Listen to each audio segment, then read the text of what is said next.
Welcome my dear students.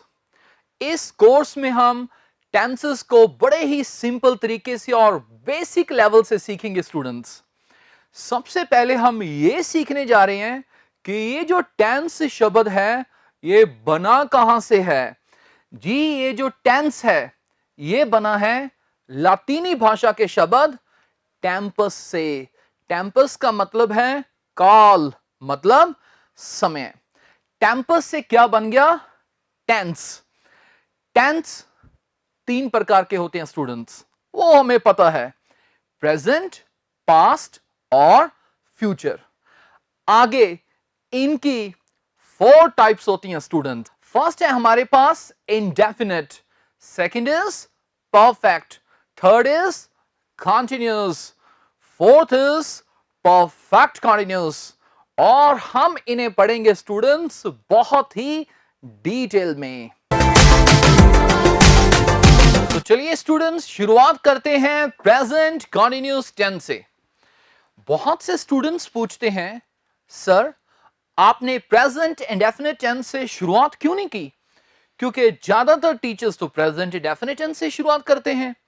जी, वो इसलिए, ये जो प्रेजेंट कंटिन्यूअस टेंस है ये सबसे आसान टेंस है। इसके मुकाबले ये जो प्रेजेंट इंडेफिनिट टेंस है जिसमें S, E S, do, does काफी रूल्स होते हैं, इसके मुकाबले प्रेजेंट इंडेफिनिट टेंस को थोड़ा सा स्टूडेंट्स टफ मानते हैं। तो स्टूडेंट्स के दिमाग में आता है, यार पहला ही प्रेजेंट इंडेफिनिट टेंस टफ है, इसके इतने रूल्स हैं, do, does, s, c s, singular, plural, ये वो, यार बाकी कितने टफ होंगे। तो उनका जो मनोबल है वो पहले ही दिन टूट जाता है।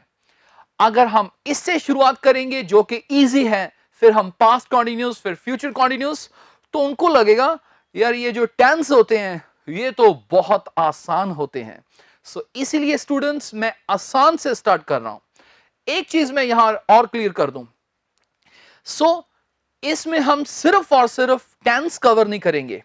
इस कोर्स में हम टेंसेस के बिना भी और बहुत सी स्ट्रक्चर्स जो हम डेली लाइफ में यूज करते हैं लेकिन उनकी इंग्लिश नहीं बना पाते, वो भी हम स्टेप बाय स्टेप कवर करेंगे।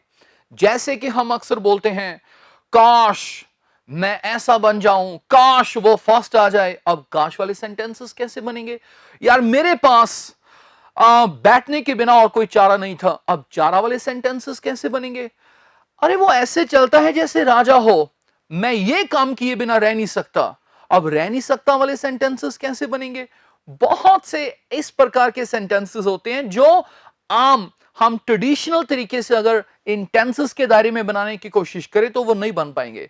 तो वो हम स्टेप बाय स्टेप आगे चलेंगे। तो फिलहाल स्टूडेंट्स हम करने जा रहे हैं present continuous tense. Present means वर्तमान, कंटिन्यूअस मींस लगातार, और टेंस मींस समय। इसमें हम कहेंगे कि जब कोई काम लगातार हो रहा है प्रेजेंट में, जैसे मैं बोल रहा हूं, लगातार बोल रहा हूं, आप सुन रहे हैं, एसी चल रहा है, पंखा चल रहा है, वह जा रहा है, तो इसकी निशानी होती है स्टूडेंट्स रहा है, रही है और रहे हैं। तो आराम से हम लिखेंगे। तो स्टूडेंट्स करें प्रैक्टिस। तो देखो, पहले इसकी हम निशानी लिखेंगे, फिर हेल्पिंग वर्ब, और फिर हम चलेंगे इसके सेंटेंसेस पर। इसकी निशानी नोट कर लें स्टूडेंट्स, वो है रहा है, लिख लीजिए, रहा है, रही है, रहा है, रही है और रहे हैं। जब कोई इंसान कोई काम लगातार कर रहा है प्रेजेंट में, रहा है, रही है, रहे हैं, ये तो हो गया। अब हम चलते हैं स्टूडेंट्स इसकी हेल्पिंग वर्ब पर। इसमें हम हेल्पिंग वर्ब क्या इस्तेमाल करेंगे? वेरी इजी, और वो है स्टूडेंट्स इज, एम या फिर आर।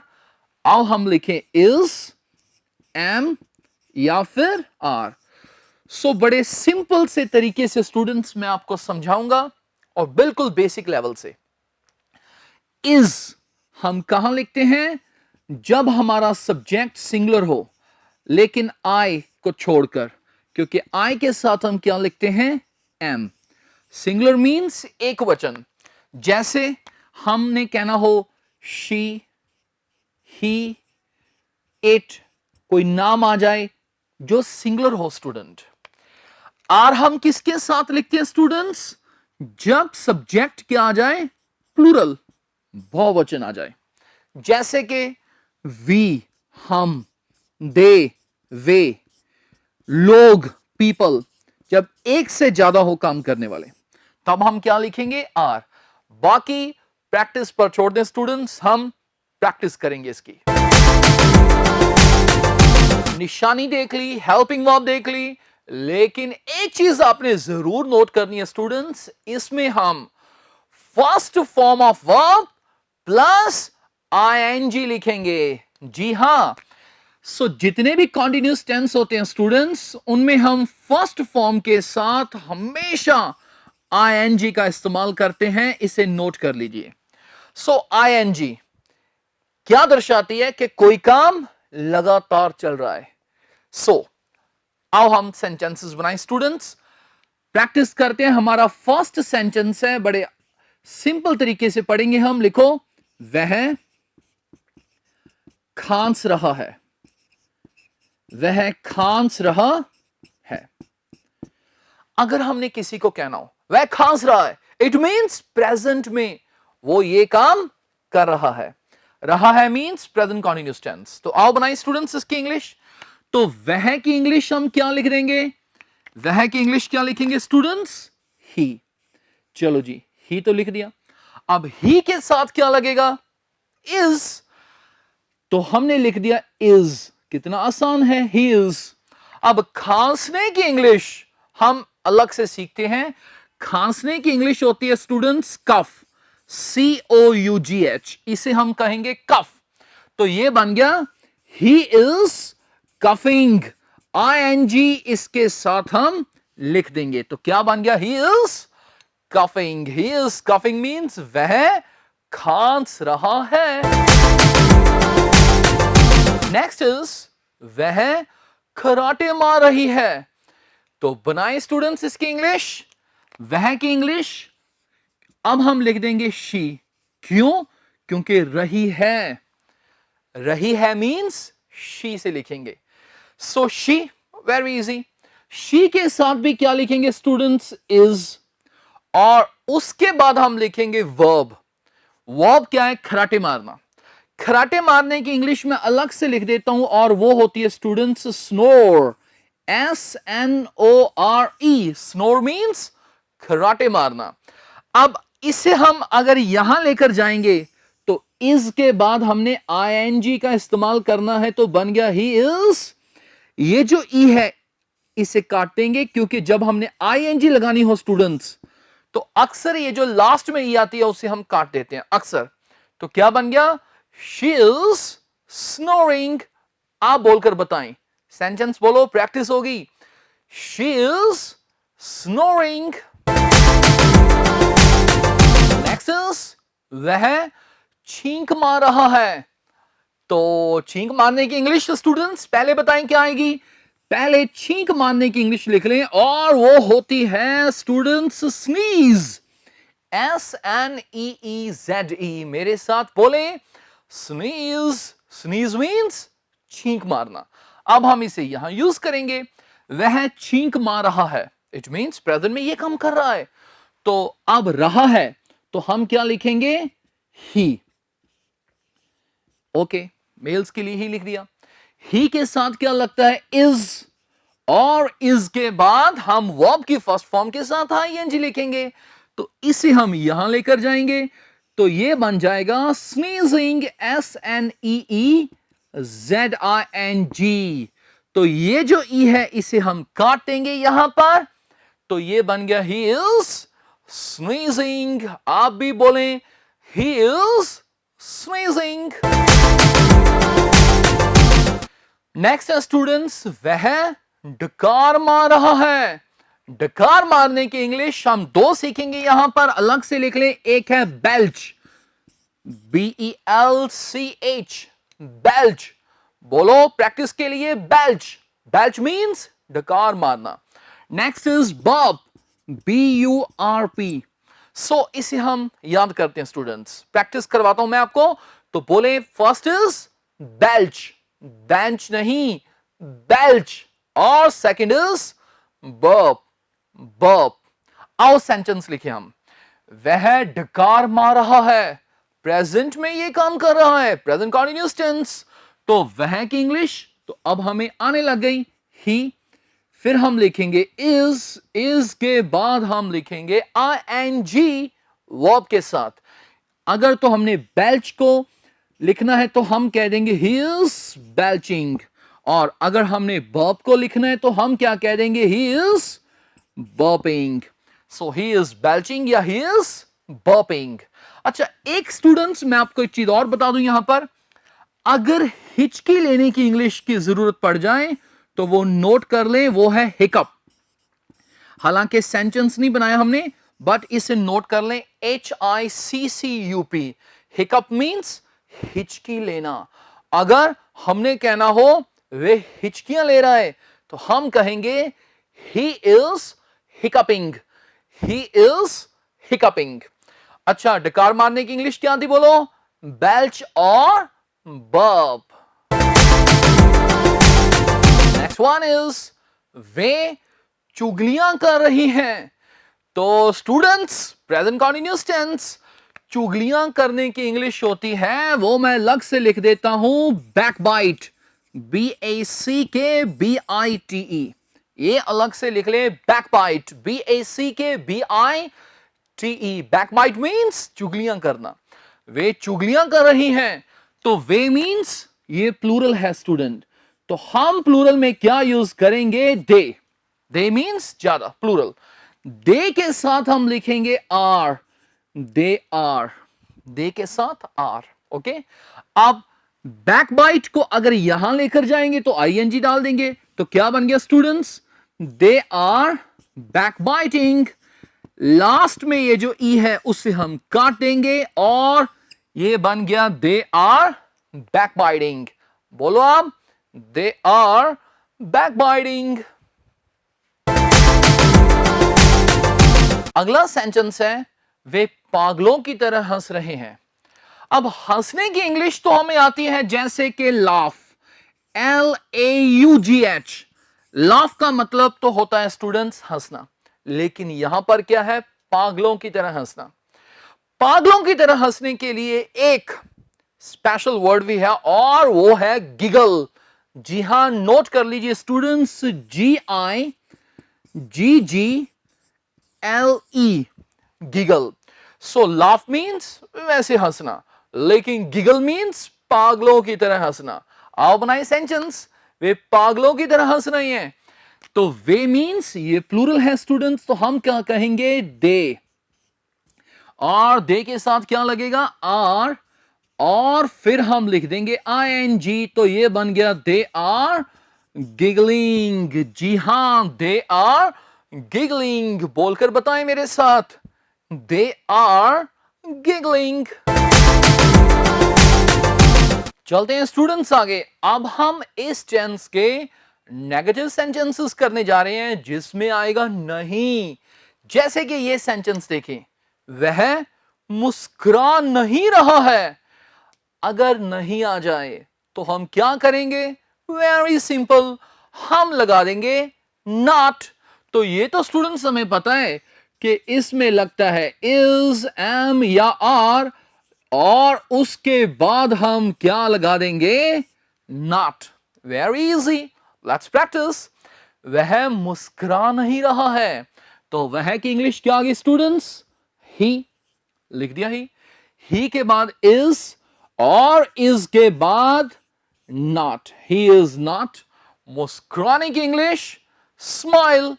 ये मैं अलग से लिख देता हूं, SMILE। और अगर हम इसे यहां लेकर जाएंगे तो हम ING लगाएंगे। लास्ट में अक्सर ये जो ई होती है उसे हम काट देते हैं, तो ये क्या बन गया, he is not smiling. He is not smiling means वह मुस्कुरा नहीं रहा है।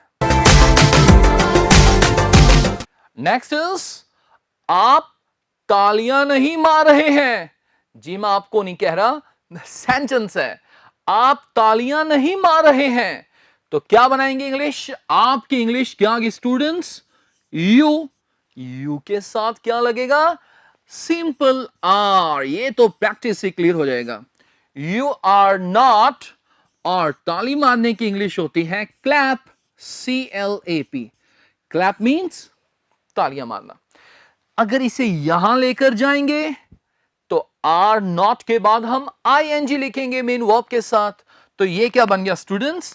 You are not clapping. So यहां पर ये जो P है इसे हम 2 बार लिख देंगे। क्लैप के बाद अगर क्लैपिंग कहना हो तो ये P स्टूडेंट्स हम डबल कर देते हैं, आसान भाषा में कह देते हैं you are not clapping. Next is मैं इस बच्चे को नहीं डांट रहा हूं। मैं इस बच्चे को नहीं डांट रहा हूं। आओ लिखें स्टूडेंट्स। मैं मीन्स आई के साथ क्या लगेगा? एम। तो हमने लिख दिया आई एम। फिर नहीं है तो नॉट। अब हमें चाहिए डांटने की इंग्लिश, वो हम अलग से लिख लेते हैं। पहले डांटने की इंग्लिश स्टूडेंट्स आप 2 नोट कर लें। First is rebuke, REBUKE। मैं याद करवा देता हूं, प्रैक्टिस करवा देता हूं आपकी। रिब्यूक मेरे साथ बोलिए, कम से कम 3 बार बोलिए। रिब्यूक, रिब्यूक, रिब्यूक मीन्स डांटना। और दूसरा वर्ड है हमारे पास SCOLD। स्कोल्ड का मतलब भी होता है डांटना। स्कोल्ड मीन्स डांटना, स्कोल्ड। तो अगर इसे यहां लिखना है तो ING लगानी पड़ेगी। I am not rebuking, REBUKING। इस ई को हम काटेंगे।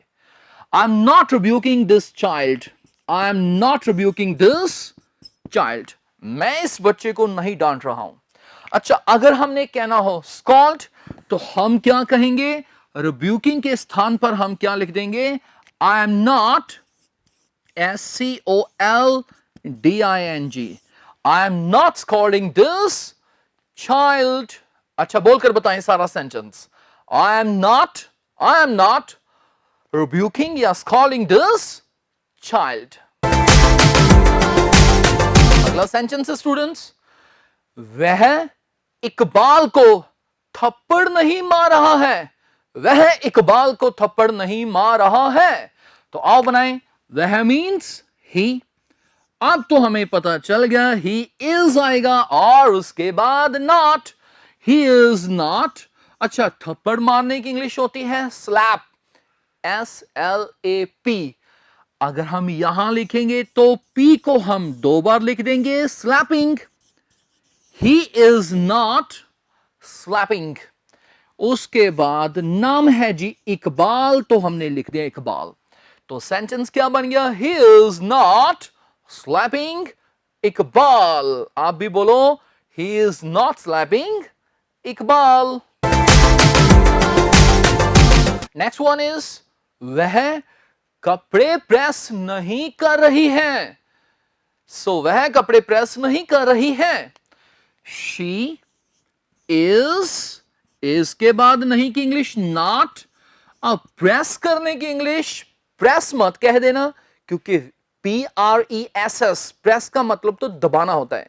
सो जब हम कपड़े प्रेस करते हैं तो प्रेस करने की इंग्लिश में अलग से यहां लिख देता हूं, आयरन कहते हैं, IRON, आयरन। स्टूडेंट्स कहते हैं सर आयरन तो लोहा होता है। जी ठीक है, लोहा भी होता है। एक एक शब्द के कई मीनिंग होते हैं। आयरन का मतलब इस्त्री करना, प्रेस करना भी होता है। तो क्या बन गया? She is not ironing, she is not ironing the clothes.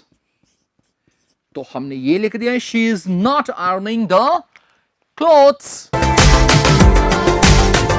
चलते हैं स्टूडेंट्स नेगेटिव के बाद इंट्रोगेटिव सेंटेंसेस की तरफ। मैंने क्या कहा? इंट्रोगेटिव। बहुत से स्टूडेंट्स इसे पता है क्या बोलते हैं? जिसे हम प्रश्नवाचक कह देते हैं, इंग्लिश में उसे बोल देते हैं इंटेरोगेटिव। जी ये इंटेरोगेटिव नहीं होता, इसका सही उच्चारण है इंट्रोगेटिव। सो इंटेरो नहीं, ये है इंट्रोगेटिव। प्रश्नवाचक, प्रश्नवाचक में हम प्रश्न पूछते हैं। हमारा सेंटेंस देखें, क्या वह काजू खा रहा है? काजू की इंग्लिश भी हम सीखेंगे, क्या होती है वैसे बताएं, शाबाश।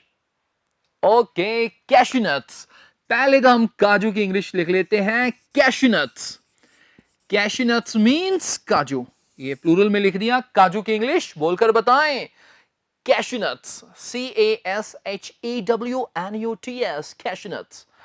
अब अगर प्रश्नवाचक सेंटेंस आ जाए, कोई बात नहीं, तो याद रखें स्टूडेंट्स, ये जो हेल्पिंग वर्ब होती है ना, इज, एम या फिर आर, इसे हम स्टार्टिंग में शिफ्ट कर देते हैं। बनाकर देखते हैं सेंटेंस, देखें, क्या वह काजू खा रहा है? वह मीन्स ही के साथ हम क्या लिखते हैं, इज। ये जो इज है ये स्टार्टिंग में आ जाएगा सेंटेंस के, तो हम इसी से शुरू करेंगे, इज ही इज नहीं कहेंगे, क्या कहेंगे स्टूडेंट्स, इज ही। खाने की इंग्लिश ईट, और ING लगाकर ये बन गया ईटिंग। इज ही ईटिंग क्या चीज? काजू, कैशनट्स, CASHEWNUTS, और पीछे sign of interrogation, question mark का साइन, क्वेश्चन मार्क। करें स्टूडेंट्स प्रैक्टिस इसकी। क्या वह बादाम खरीद रही है? क्या वह बादाम खरीद रही है? आओ बनाएं। पहले हम लिख देंगे is she, is she is नहीं, हम क्या लिखेंगे, इज शी। खरीदने की इंग्लिश बाय, और इस टेंस में हम लगाएंगे ING, तो ये बन गया इज शी बाइंग। उसके बाद हम लिखेंगे बादाम, जिसकी इंग्लिश होती है ALMONDS। आपको पता है, बहुत से स्टूडेंट्स इसे पता है क्या बोलते हैं, आलमंड्स। रॉन्ग, इसमें हम एल को नहीं बोलेंगे स्टूडेंट्स, प्रोनाउंस नहीं करेंगे। गलत बोलते हैं कई लोग, आलमंड्स नहीं होता, ये होता है आमंड्स। मैं बोलूं फिर, 2 बार बोलता हूं, ध्यान से सुनना है, आमंड्स, आमंड्स। आप भी बोलो यार, क्या है, आमंड्स। आमंड्स मीन्स बादाम। तो सेंटेंस क्या बन गया, इज शी बाइंग आमंड्स? क्या वह बादाम खरीद रही है? नेक्स्ट इज, क्या आप पिस्ते खा रहे हैं? हां जी बताएं, क्या आप पिस्ते खा रहे हैं? मैंने आपको नहीं कहा, ये सेंटेंस है, क्या आप पिस्ते खा रहे हैं? आर यू के साथ लगता है आर, तो हमने लिख दिया are you eating, are you eating. पिस्ते की इंग्लिश क्या होती है, वो होती है पिस्टैशियो। ओ डरना नहीं, बड़ा आसान सा शब्द है, पिस्टैशियो। लिखती है स्पेलिंग, PISTACHIO, ये है पिस्टैशियो, एक पिस्ता। प्लूरल में हम लिख देंगे पिस्टैशियोस। पिस्टैशियोस मींस पिस्ते। बोलकर बताएं, पिस्ते की इंग्लिश क्या है, पिस्टैशियो, और प्लूरल में पिस्टैशियोस। और सेंटेंस क्या बना, are you eating pistachios? Next is, क्या वह अखरोट तोड़ रही है? क्या वह अखरोट तोड़ रही है? आओ बनाएं students, is she breaking? Break का मतलब तोड़ना, और ING लगाकर क्या बन गया, ब्रेकिंग। अब अखरोट की इंग्लिश आसान सा शब्द है वॉलनट, WALNUT, और प्लूरल में हम कह देते हैं walnuts. So is she breaking walnuts? क्या वह अखरोट तोड़ रही है? अखरोट की इंग्लिश वॉलनट्स, वॉलनट्स। और एक बार बोले, वॉलनट्स। नेक्स्ट इज, क्या आप इस बच्चे के गुदगुदी कर रहे हैं? क्या आप इस बच्चे के गुदगुदी कर रहे हैं? गुदगुदी करने की इंग्लिश स्टूडेंट्स होती है टिकल, TICKLE, पहले तो ये नोट कर लें। टिकल मीन्स गुदगुदी करना। क्या आप इस बच्चे के गुदगुदी कर रहे हैं? आर यू के बाद टिकलिंग, इस ई को काट कर हम लगा देंगे यहां पर ING। Are you tickling? TICKLING। किसके? इस बच्चे के। तो हम लिख देंगे this child. Are you tickling this child? क्या आप इस बच्चे के गुदगुदी कर रहे हैं? Are you tickling this child? गुदगुदी करने की इंग्लिश क्या है? बोलो। टिकल। बादाम की इंग्लिश आमंड्स। पिस्ते की इंग्लिश पिस्टैशियो। काजू की इंग्लिश बताएं। काजू की इंग्लिश कैशनट्स। लास्ट सेंटेंस है स्टूडेंट्स हमारा, क्या वह कपड़े निचोड़ रहा है? तो बनाएं इसकी इंग्लिश क्या आएगी? क्या वह कपड़े निचोड़ रहा है? इज ही? निचोड़ने की इंग्लिश क्या होती है? रिंग। स्पेलिंग बताएं। क्या कहा? RING। जी, वो RING रिंग का मतलब तो होता है घंटी या घंटी का बजना। ये रिंग जिसे हम निचोड़ना बोलते हैं उसके स्पेलिंग होते हैं WRING। आओ लिखें, is he wringing? WRING wring, और इसके साथ हमने ING तो लगानी है। Is he wringing the clothes? So अगर कोई खास कपड़े हैं तो हमने द क्लोथ्स लिख दिया। Is he wringing the clothes means क्या वह कपड़े निचोड़ रहा है? स्टूडेंट्स, तो ये था प्रेजेंट कंटीन्यूअस टेंस जिसकी निशानी थी रहा है, रही है, रहे हैं, और हेल्पिंग वर्ब इज MR। इसकी हमने प्रैक्टिस की, लेकिन बहुत जरूरी है कि आप भी प्रैक्टिस करें। तो स्टूडेंट्स, अब स्क्रीन पर आपको प्रैक्टिस के लिए कुछ सेंटेंसेस मिलेंगे। आप वीडियो को पॉज करके उन सेंटेंसेस को प्रैक्टिस करें, और बाद में लास्ट में उनके आंसर्स भी आपको दिए जाएंगे। Best of luck.